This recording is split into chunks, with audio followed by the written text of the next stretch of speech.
I died on a Wednesday. The pavement outside the parking garage was wet.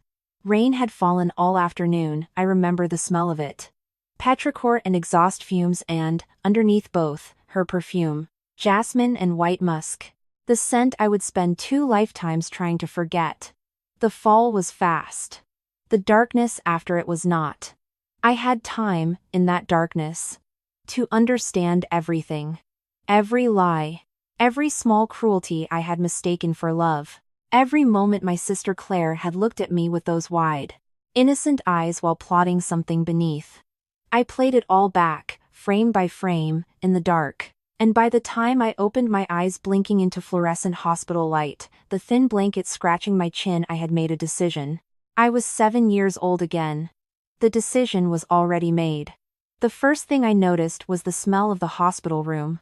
Antiseptic and old coffee and, faintly, Claire's jasmine. She stood by the window. 7 years old, gap-toothed and golden-haired. Performing concern with perfect accuracy. I stared at her. She smiled at me. I smiled back. I had 31 years of memories behind my eyes, and she had no idea. That was going to be the most useful thing I had ever owned. "You scared me," she said. She pressed her small hand over her heart. "Ethan, you fell off the swing. You could have cracked your head open." "I know," I said. "I'm fine." She looked at me a half-second too long. Even then, even at 7, she was reading people. She was very good at it. But I was better. I had died knowing exactly what she was. I did not crack my head open on the swing. But in a different version of this life. I did crack my skull on that parking garage pavement at 31 because of a company she was not supposed to be running. A debt she had quietly signed in my name, and a door that opened at exactly the wrong moment. I had never been able to prove which part was accident and which was deliberate. I did not need to prove it this time. I just needed to be ready.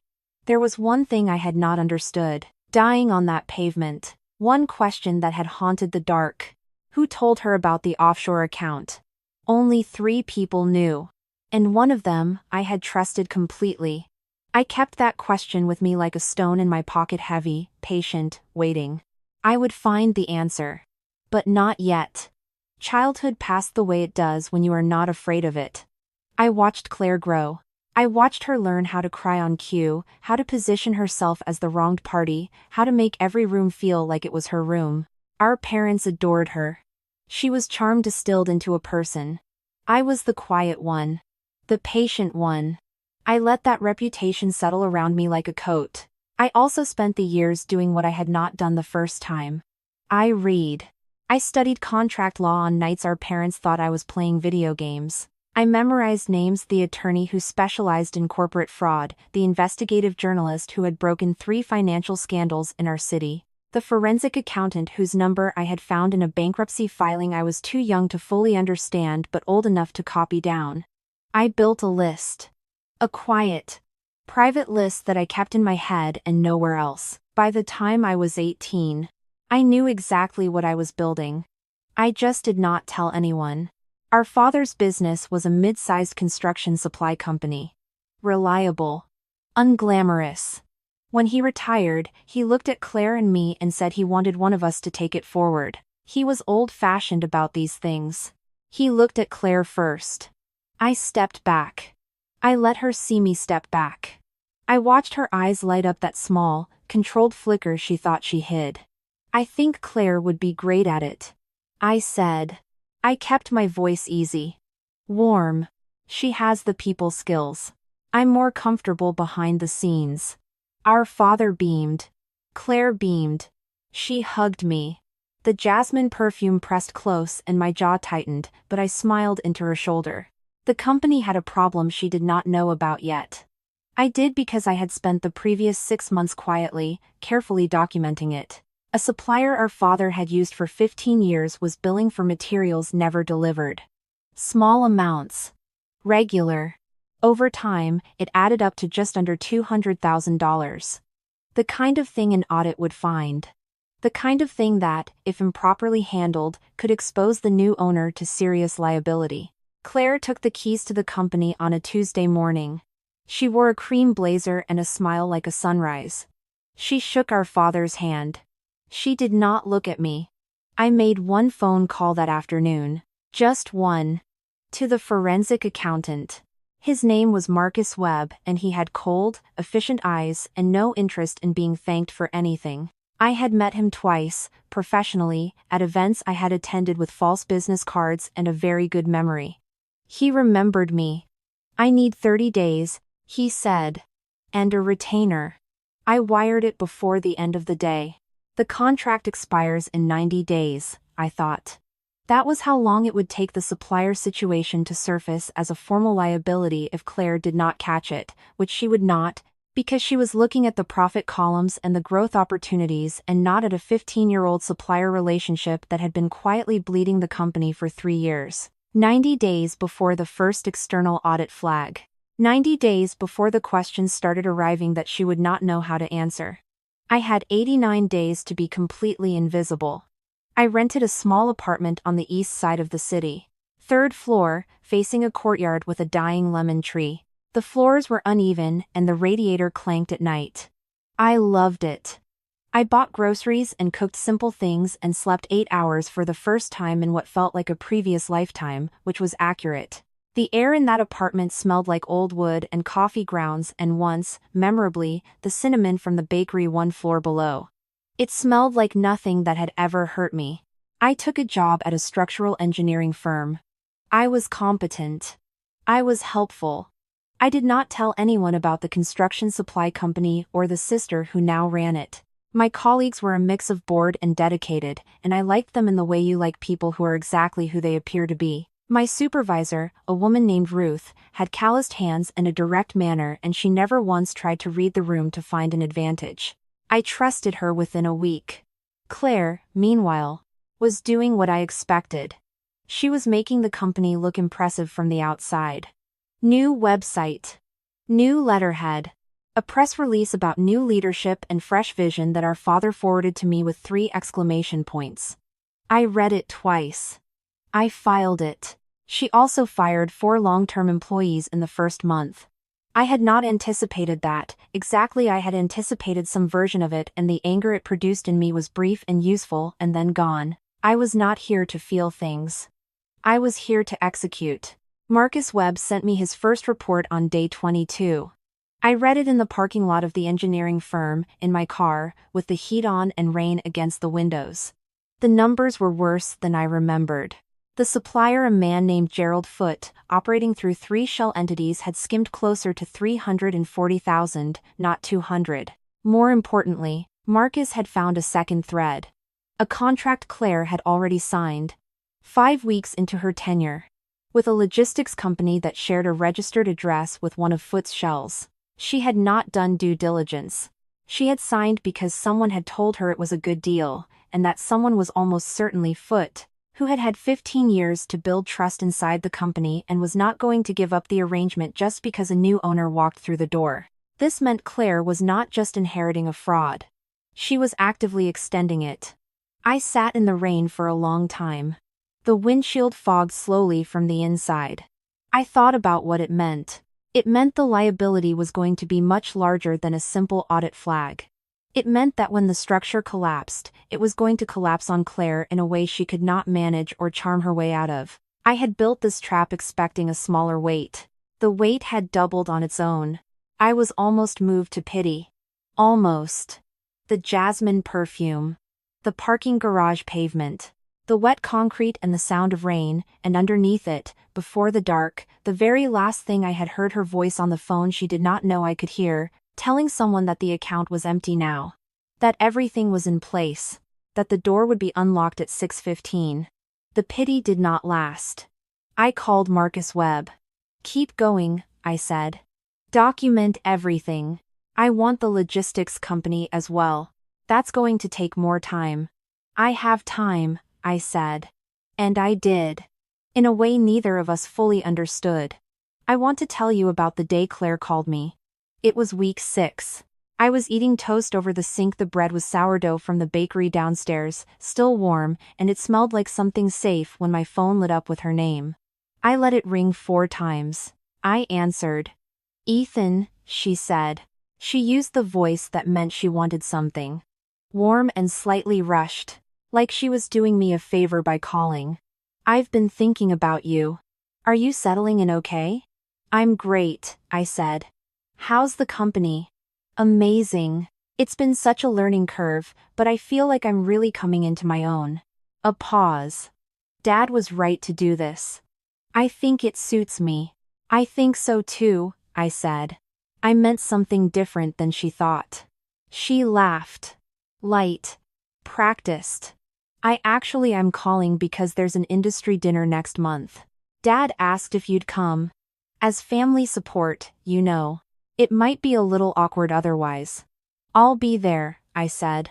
Another pause. She had expected resistance. Really? That's great. That's really mature of you, Ethan. I'm trying, I said. I hung up and finished my toast. The cinnamon from below had drifted up through the floorboards. I stood there in the small kitchen and breathed it in and thought about the logistics contract and the shell companies and the way Gerald Foote had smiled at our father's retirement party. A man who had attended the retirement party of the man he had been defrauding for 3 years. And smiled. I wondered if Foote knew yet that the new owner was easier to manipulate than the old one. I was fairly certain he did not know about me at all. The industry dinner was held in a hotel ballroom with a chandelier the size of a small car. The carpet was dark red and the room smelled of roasted meat and expensive wine and, near the entrance, Claire's Jasmine. She wore a black dress. She shook hands like a politician.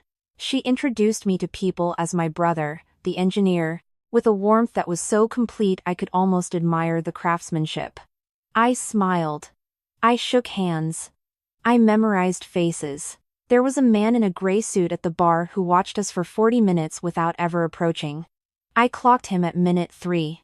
He was not press, his posture was wrong, and he was not a business contact, because he never spoke to anyone. He watched Claire specifically. Then he watched me, for about 45 seconds, and I kept my face neutral and pleasant and gave him nothing. He left at 9:15. I noted the time. I knew exactly who sent him. But I was not ready to move on that yet. After dinner, Claire found me near the window with a glass of water I had not drunk. The city below was orange-lit and wet. She stood beside me and tilted her head and said, quietly, I really am glad you came around. I know it wasn't easy. Family is family, I said. She smiled. The jasmine was close. My stomach turned, slow and cold. You know, she said, I'm going to need someone I can trust. As things grow, you should think about coming on board. A consulting basis. I'd make it worth your while. I looked at her. Her eyes were wide and clear and very, very readable once you knew what to read. Let me think about it, I said. She nodded. She touched my arm briefly and moved back into the room. I watched her work the crowd for another 20 minutes. She was extraordinary at it. Every person she spoke to left the conversation feeling chosen. I took out my phone and sent a 2-line message to Marcus Webb. He replied in 4 minutes. Good. The thread I needed was there. Day 47. A Monday. I parked outside the office building of a woman named Diana Lau. Diana was a journalist, investigative, mid-career, careful. She had written 3 pieces on financial fraud in private companies in the past 2 years. All 3 had resulted in regulatory action. She did not bluff and she did not publish without documentation. I had followed her work since my previous life, though I had not reached out then because by then it was too late. I walked into her office with a thumb drive and a manila folder and the kind of composure you develop when you have already died once and have very little left to be afraid of. The leather chairs in her waiting room smelled of old documents and strong coffee. A clock on the wall ticked. The fluorescent light above me was slightly off, humming at the edge of perception. She came out herself to greet me. Sharp eyes behind glasses. A handshake like a closing argument. You said you had documentation, she said. I have a lot of documentation, I said. I did not tell her everything that day. I gave her the foot thread, the shell companies, the inflated billing. I gave her the paper trail Marcus had assembled, 43 pages, organized by date and entity. I told her there was more coming and that I would give her first access when it arrived. I did not tell her about Claire. Not yet. Not until the second thread was complete. She read for 20 minutes while I sat across from her and listened to the clock. Then she looked up. "This is real," she said. "Yes," I said. "I'm going to need more," she said. "The downstream contracts, where the money moved after the shell entities." 30 days, I said. She studied me. "You're not a lawyer." "No." "You're not a regulator." "No." "Then what are you?" she said. "Patient," I said. She almost smiled. She did not quite get there. She put the folder in her desk drawer and locked it. 30 days, she said. "Don't disappear." I was not going to disappear. I had tried that once, in a different sense, and it had not worked. Week 9. Claire called again. Her voice had changed, still warm, still practiced, but with something underneath it now. A thin wire of tension. "Ethan, have you gotten any unusual communications? Anything about the company?" "Like what?" I said. "I don't know. Anything official looking. Audit related. I got something this week and I'm not sure what to make of it." I turned my back to my apartment window. The lemon tree in the courtyard had put out 3 new leaves. I had been watching them since they appeared. "What kind of something?" I said. "A letter from a regulatory body," she said. "About a supplier. Gerald Foote. They're asking questions about a contract." "That sounds serious," I said. "It's probably nothing." Her voice said it was not nothing. "But if anyone contacts you, let me know, okay? You're listed as a family member on some of the original company documents." "Of course," I said. "I hope it's nothing." After I hung up, I sat on the floor of the kitchen with my back against the cabinet. The radiator clanked twice. Outside, a car moved through standing water and the sound of it was thick and low. I thought about the parking garage. The rain. The wet concrete. I thought. The letter from the regulatory body was not from the regulatory body yet. Marcus had flagged the Foote contracts to a contacts network he maintained. The letter was preliminary. A nudge. A small, cold stone, dropped into still water. Claire did not know yet that the ripples would grow. She would know soon. I called Marcus. "Are you ready for the second phase?" I said. "I've been ready," he said. He sounded, as always, like a man who did not need the question answered. Day 58. The man in the gray suit appeared again. This time outside my apartment building. On the opposite side of the street. He was drinking coffee from a paper cup and not looking at me, which was how I knew he was looking at me. I walked past him and went to the bakery downstairs and bought a loaf of bread and came back upstairs. I took a photograph of him through the window. Then I called the one person I had been saving for exactly this moment. His name was Thomas Reyes. He had been a police detective for 16 years before leaving under complicated circumstances. I understood to mean he had arrested 3 of the wrong people's business partners. He now ran a private investigative firm with 2 associates and a precise, unhurried manner. I had met him, in my previous life, too late. He had said, then, with the specific regret of a man who cannot fix a closed case. "I could have helped you 6 months ago." This time, I found him 6 months before I needed him. I had been paying a retainer since week 2. I sent him the photograph. He replied in 8 minutes. He works for a man named Victor Crane. Crane is a private debt collector. Aggressive. He specializes in recovery from shell entities. A pause. "He's not watching you. He's watching whoever you're connected to. Who's in your immediate circle with financial exposure." I thought of the logistics contract Claire had signed. The shell entity. Gerald Foote. "I think I know," I said. "Then someone hired Crane to ensure their money doesn't disappear in a collapse," Thomas said. "That means someone else already knows a collapse is coming." Someone else knew. That meant Foote was protecting himself or someone above Foote was. And the debt they were trying to secure against the collapse was going to land, legally, on whoever had signed the most recent contract. Claire had signed it. Claire's name was on everything now. I looked at the lemon tree. I thought about the stone in my pocket. The one question I had never been able to answer in the dark: who told her about the offshore account? Only 3 people had known. And now, staring at a photograph of a man hired by Gerald Foote's financial backer, I began to understand. The third person. The one I had trusted. He had not told her out of malice, or maybe he had. I would never fully know. But he had told someone. And that someone had moved the pieces. And Claire had been one of the pieces. And I had been the target the whole time. I had assumed I was the secondary damage. I had been wrong. I was the primary target. That changed nothing about the plan. It did mean the plan needed one more piece. I slipped a folded document into an envelope and addressed it to Gerald Foote's business address. Not the shell entity address. The real one, the one Marcus had excavated from a property record from 11 years ago that no one had bothered to update because no one had thought anyone would look. I wrote the return address as a law office in the financial district. The law office was real. The attorney's name on the envelope was real. I had already spoken to her twice. I did not seal the envelope immediately. I held it for a moment. It was thin and light, and it smelled of nothing.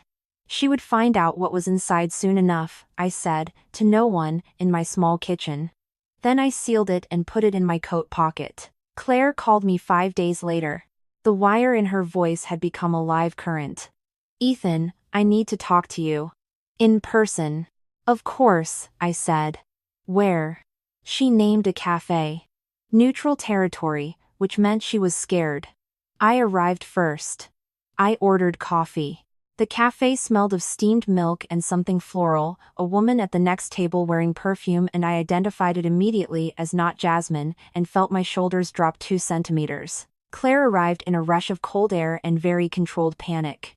She sat across from me. Her makeup was careful, but her eyes were dark underneath it. A bruise of sleeplessness. Her diamond earrings caught the cafe light. They were new. She had bought them the week after the company transfer. "The regulatory thing is not nothing," she said. "I'm sorry to hear that," I said. "They're investigating Foote. The supplier. They're saying there was fraud, ongoing fraud, and because I signed a new contract after the ownership transfer, they're looking at whether I'm implicated." "Were you?" I said. My voice was careful. Warm. Concerned. Her eyes sharpened. For just a moment I saw the calculation in them, how much to tell me. How to position this, and then the calculation dissolved into something that might have been genuine. "I didn't know," she said.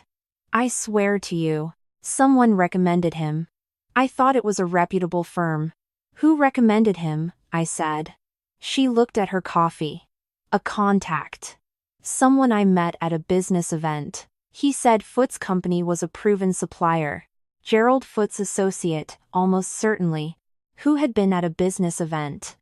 Who had found the new, inexperienced owner of a company and steered her toward the arrangement that would eventually serve their interests. Claire had been played as thoroughly as she had once played me.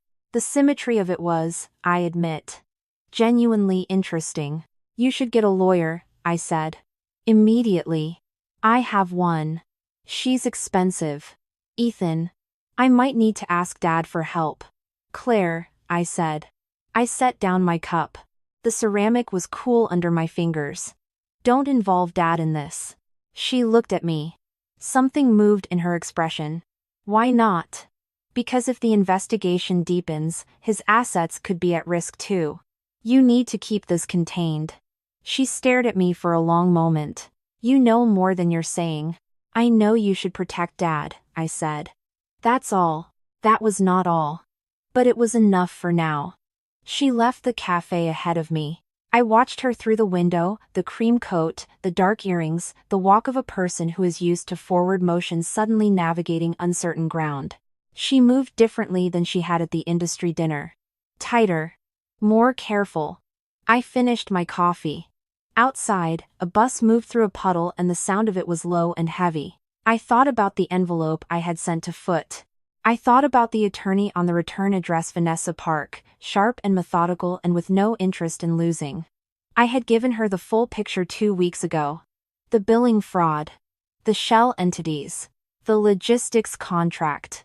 The downstream money movement Marcus had traced through 3 holding accounts to a real estate development firm that shared 2 board members with Foot's primary company. She had listened for 90 minutes, asked 12 questions, and then said, with the calm of someone reading a weather report, "I can file a civil complaint next week. Criminal referral to follow if the fraud amount is confirmed above the threshold." It will be above the threshold. It was above the threshold. Thomas Reyes called me on a Thursday evening. "Crane has been recalled," he said. "Someone pulled the contract." "When?" "Yesterday. Mid-afternoon." I thought about that. Crane had been watching for someone to ensure debt recovery. If he was pulled, it meant the money had either been secured or the person who hired him had decided the situation was unrecoverable and pulled out. "Foot is running," I said. "He tried to run," Thomas said. "His passport was flagged this morning. There's a fraud investigation already open." "Someone, not you. Someone else reported him to Financial Crimes Enforcement 6 weeks ago." "Someone else." I had not moved on that front yet. "Who?" "Anonymous tip," Thomas said. "Well documented. Very specific. Someone who had access to internal records they shouldn't have had." A pause. "Unless they were in the company from the beginning." I stood at my window. The lemon tree had put out 2 more leaves. The courtyard below smelled of wet stone and somewhere someone was cooking, and the smell drifted up warm and uncomplicated. The third person, the one I had trusted. He had told her about the offshore account, but he had also, at some point, gotten cold feet about what he had helped create. And now, 6 weeks ago, quietly, without involving me, he had thrown a match into the same structure he had helped build. I did not know how to feel about that. I set it aside and felt it later. The second meeting with Diana was 10 days before publication. She called me at 8 in the morning and said, "The logistics thread is solid. I want to run it." I drove across the city through light rain. Her office smelled the same as before: old documents, strong coffee, the low hum of the fluorescent light. She had printed everything Marcus had assembled. The pages were fanned across her desk in a grid she had organized herself. She worked the way I worked. By hand. By order. By evidence. "The shell entities trace back to a property development firm," she said. 2 shared board members with Foot's primary company. "I have that confirmed through 3 independent sources." She looked at me. "The new owner signed the logistics contract 5 weeks in. Her signature is on everything from the transfer date forward." "Yes," I said. "She's exposed," Diana said. "Not criminally. But civilly, the liability transfer clause is clear." I had a contract attorney review the original transfer documents. He confirmed it in writing. "I know," I said. She studied me. The clock on the wall ticked. Outside, the rain intensified for a moment and then eased. "I'm not going to name her in the piece," she said. "Not the first piece. There's no evidence she knew. But if something changes, I'll tell you," I said. She nodded. She tapped the edge of the page with one finger. "The man who filed the anonymous tip to Financial Crimes Enforcement. You know who that is." It was not a question. "I have a theory," I said. "He's cooperating," she said. "Voluntarily. He reached out to the enforcement agency himself, with documentation." "That's going to be relevant." "It is," I agreed. She looked at the page grid and then at me. "You've been building this for a long time," she said. "Long enough," I said. "What happens after the piece runs?" "The regulatory process moves forward," I said. "Foot's assets are already flagged. 2 of the shell entities have dissolved someone cleaning up, but we have copies of everything before they dissolved. Vanessa Park's civil complaint is filed. The criminal referral is in process. And the new owner will lose the company," I said. "We'll spend the next few years in legal process. We'll survive it." Diana studied me a moment longer. Then she looked back at the pages. "All right," she said. "I'll call you before it runs." She called me at 6:30 the morning of publication. "It's live," she said. 2 words. She hung up. Diana Lau published on a Friday. The piece ran online at 7 in the morning and in the print edition by noon. It was long and precise and sourced from documents she described as obtained from multiple parties with direct knowledge. It named Foot. It named the shell entities. It described the billing fraud in detail, $340,000 over 3 years, moved through a network of shell entities to a property development firm with 2 board members in common with Foot's primary business. It described the logistics contract. It mentioned that the company currently under new management was subject to an active regulatory inquiry regarding contracts signed after the ownership transfer. It did not name Claire. I had told Diana not to. Not because I was protecting her. Because naming her would have given her something to fight a specific grievance. A target for her lawyers. Unnamed, she was just a circumstance. A context. Someone the story moved through rather than ended at. Her phone calls started at 8 that morning. I know because the first one came to me. She was crying, real crying this time, not the performed kind. Her voice was stripped of its precision. Ethan. I don't know what's happening. The phones are ringing. My lawyer says there's a civil complaint being filed. There's an article, Ethan, someone published an article. I saw it, I said. What do I do? I closed my eyes. Outside my window the morning was gray and still. The bakery below had opened and the cinnamon smell was rising through the floor. I breathed it in. Call your lawyer, I said. Do everything she says. Don't speak to anyone else. Ethan. Please.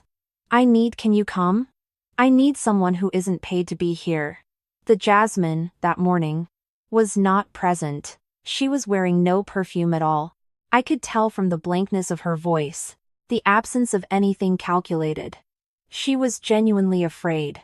I'll come, I said. I drove across the city. The streets were wet from overnight rain and the lights reflected in long orange strokes across the pavement.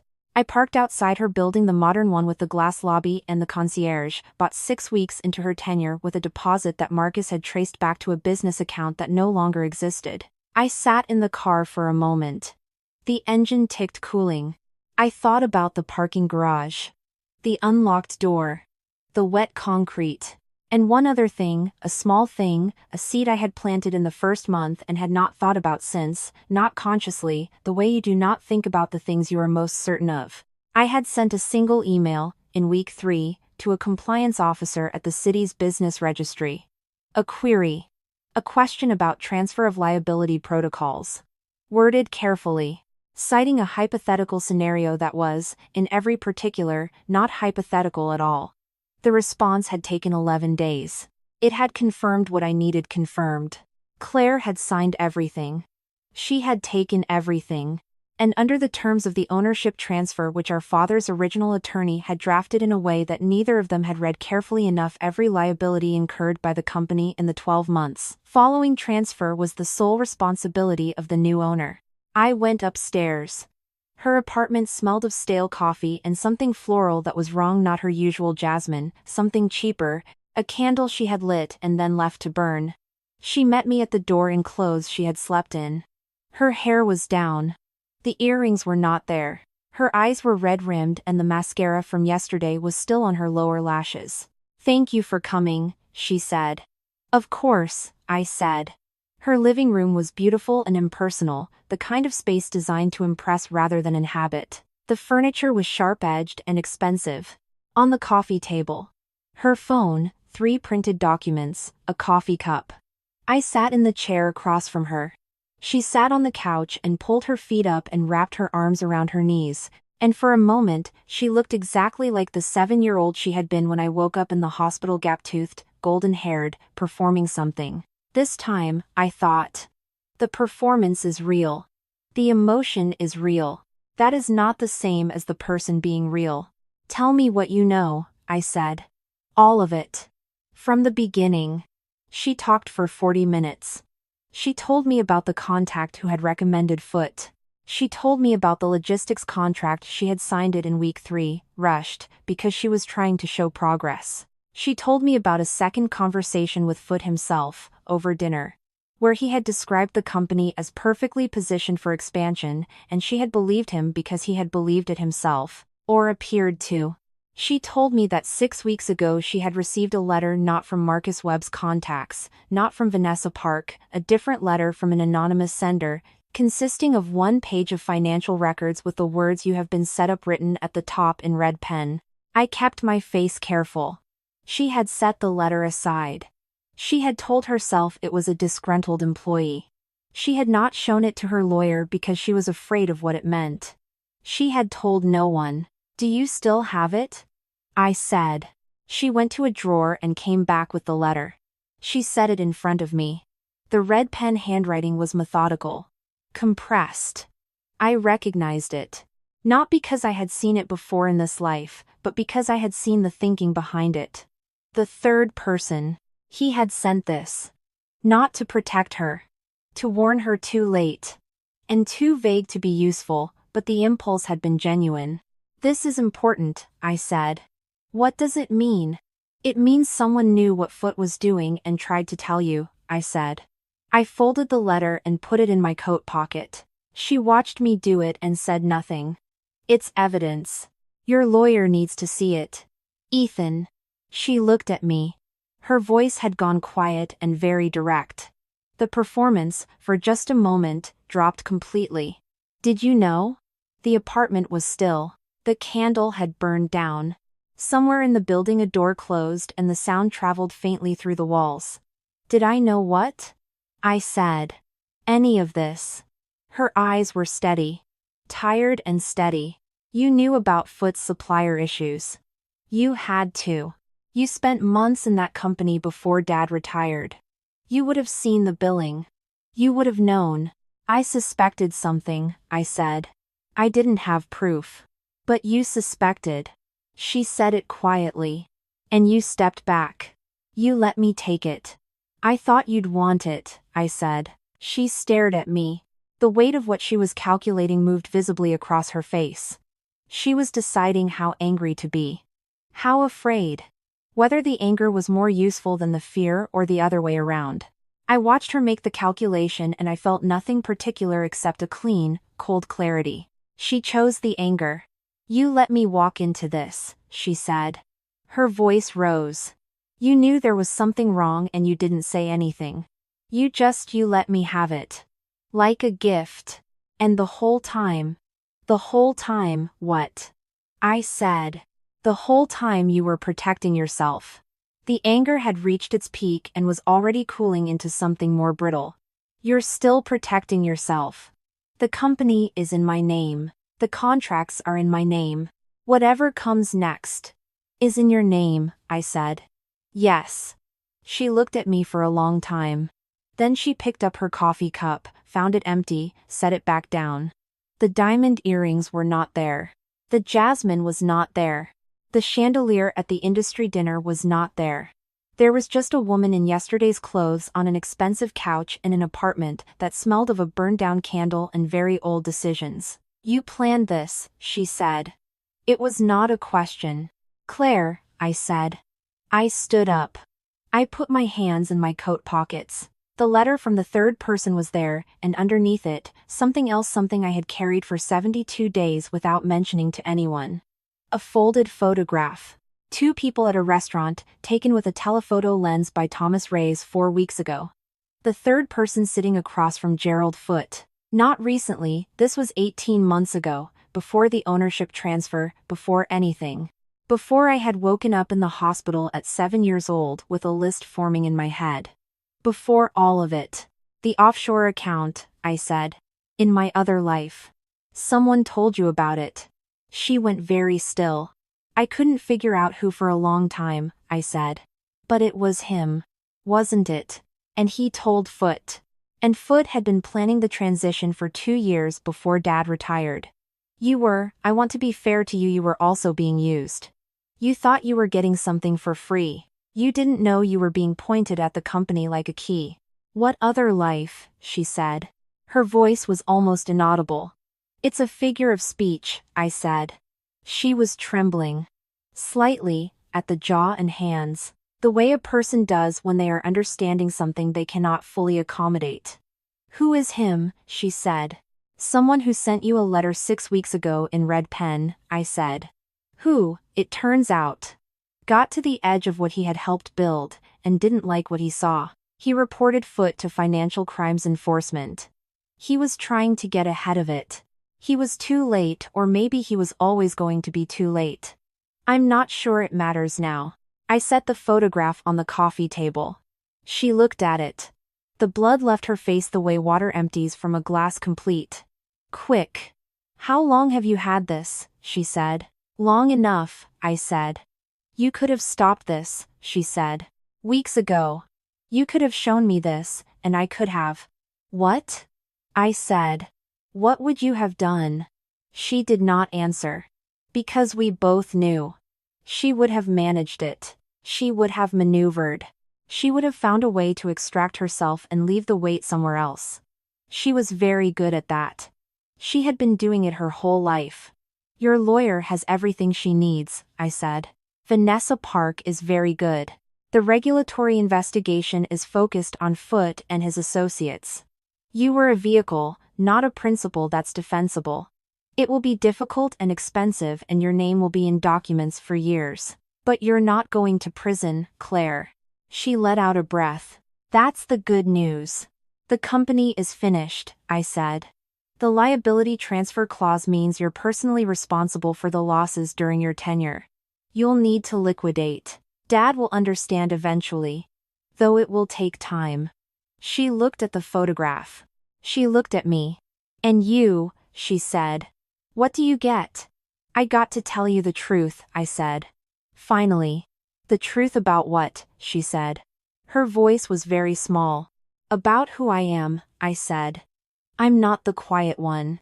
I'm not the patient one who stepped back. I've been watching you my entire life, Claire. I know every version of every move you've ever made. And I built all of it because the alternative was letting you keep doing it. To the next person and the next. Until someone else died on a rainy Wednesday. She stared at me. The candle was out. The apartment was very still. Her eyes were trying to understand something that did not have room in the shape of the world she had built. You're going to be okay, I said. Not because I was comforting her. Because it was accurate. She would be okay, in the way people like her are always okay, by shedding what they need to shed and moving forward. She was not capable of anything else. Which was, depending on how you looked at it, a kind of tragedy and a kind of resilience at the same time. I was done looking at it any particular way. I picked up my coat. The photograph was still on the table. I left it there. Ethan, she said. Behind me. Her voice had lost everything except the basic human register of someone who is afraid and alone. Did you ever? Was there a version of this where you helped me? Instead of no, I said. Not cruel. Not gentle. Just true. I walked out of her apartment. The elevator was waiting. The lobby smelled of cleaning products and warm air from the heating system. The concierge looked up and nodded at me, and I nodded back. Outside, the city had cleared. The rain from the night before had left the streets washed and bright. I walked to my car. I sat for a moment with the window down. The air came in cold and clean, carrying nothing particular. No jasmine. No blood. No petrichor from a parking garage I was never going to stand in again. Just city air, November thin, and the sound of traffic and, somewhere, a bird that had decided the day was worth commenting on. I started the engine. Ruth texted me at noon asking if I was coming back after lunch. I said yes. She sent back a thumbs up. I went back to work. The afternoon was ordinary calculations, a site measurement, a disagreement about load tolerances that I resolved in 12 minutes. I ate a sandwich from the place on the corner that smelled of mustard and fresh bread. I drank bad coffee from the office machine, and it tasted exactly like bad office coffee and nothing else. By the time I drove home, the lemon tree in the courtyard had caught the last of the afternoon light. 3 new leaves since last week. The air in my apartment was warm and still. The radiator was quiet for once. I put on water for tea and stood at the window and watched the light change on the courtyard wall, orange, then pale gold, then the particular blue of early evening. Vanessa Park sent a formal confirmation that evening. The civil complaint had been filed. The fraud amount confirmed. $382,000. Criminal referral in process. Gerald Foote's passport remained flagged. 2 of the shell entities dissolved in the previous 48 hours, but Marcus had copies of everything, timestamped and notarized, stored in 3 separate secure locations because that was the kind of man Marcus Webb was. The property development firm with the shared board members issued a public statement. It was 4 paragraphs of measured language that said nothing and confirmed everything. Their stock dropped 11% before noon on Friday. By end of day it was suspended pending investigation. 2 board members issued separate statements distancing themselves from Foote. One of them had been at the industry dinner. I had shaken his hand. Diana Lau had a second piece running in 10 days. She called it a follow-up, but it was, in structural terms, a detonation. The first piece had been the fuse. This was the actual explosion, the property development connection, the timeline of money movement, the fact that Foote had attended the retirement party of the man he was actively defrauding, had smiled, had accepted a glass of wine from that man's hand. Victor Crane, Thomas informed me, had filed a report of his own with Financial Crimes Enforcement, apparently having determined that cooperation was more advantageous than association. He had been watching Claire in order to protect a debt. He was now protecting himself. That was fine. It added another document to a file that was already very full.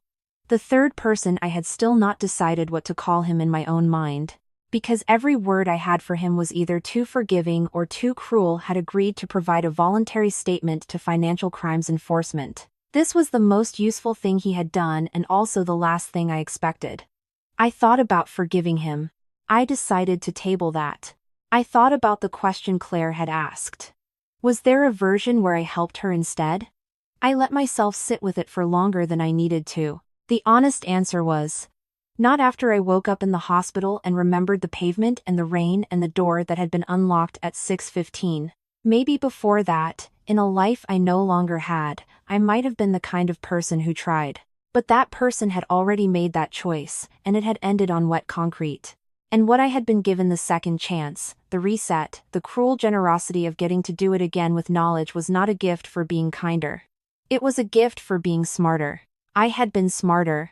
I had protected our father, who would grieve the company and survive it. I had protected Ruth and the engineers at my firm, who had no idea any of this was happening. I had protected the 4 employees Claire had fired, 2 of whom I had quietly ensured were hired elsewhere, through recommendations I made without explaining why. I had protected Diana Lau's source, which was Marcus, who had never asked to be anonymous but whom I had made anonymous anyway. I had done this, all of it, and I had not once waited for someone else to arrive and fix it. The tea was ready. I poured it. The cup was warm between my palms. Outside, the blue had deepened to true evening. The courtyard was quiet. The lemon tree was a dark shape against the wall. I stood there a long time, not thinking about the parking garage, not thinking about the jasmine, not thinking about the dark that had followed me into this life like a patient animal, and had been, finally, outpaced. I drank my tea. I went to bed. The radiator stayed quiet all night. There is a particular kind of peace that has nothing to do with happiness. It is not warmth. It is not joy. It is the specific, physical sensation of a weight that has been carried for longer than one life finally being set on a table and left there. I felt it in my hands when I woke up the next morning. I felt it in my chest when I opened the window and the cold November air came in, carrying nothing at all, no jasmine, no petrichor, no memory of rain. I made coffee. The ground smelled dark and simple. I opened the window wider. Below, the courtyard was still. The lemon tree had a 4th new leaf. I had not planted the lemon tree. I did not own the courtyard. I did not know who had planted it or how long it had been growing in the shadow of that wall, producing leaves without anyone watching. It grew anyway. It put out new leaves in November, which was not the right month for it. And I found that interesting and encouraging, in a way I was not going to analyze too carefully. My phone had 6 messages. I read them in the order they arrived. Marcus, confirming the final report was filed. Thomas Reyes, noting that Victor Crane's contract termination had been confirmed and he was closing the surveillance file. Vanessa Park, with a procedural update. Diana, asking if I was available for a follow-up conversation about a related thread she was developing. And our father 2 messages. The first sent at midnight. Just checking in, hope you're well. The second sent at 7 in the morning. Called Claire today. She told me some things. Can we talk soon? I called him back. He answered on the second ring. His voice was careful and tired and, underneath it, something steady. She told me most of it, he said. Not all of it. I think not all of it. Probably not, I said. Were you involved? He said. I reported what I knew when I had enough to report, I said. I protected the company's records through Marcus Webb. Everything I did was legal. A long pause. I'm not asking about legal, he said. I know, I said. Another pause. Outside my window, someone was walking through the courtyard with a coffee cup. The sound of footsteps on stone, unhurried. She'll be all right, our father said finally.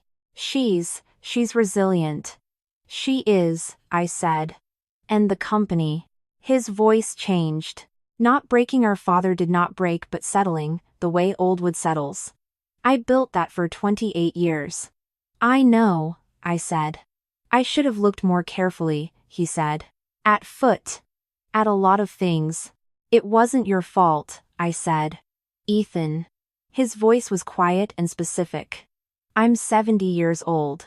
I've been around long enough to know that when a man says something isn't my fault, he usually means he handled it so it won't be my problem.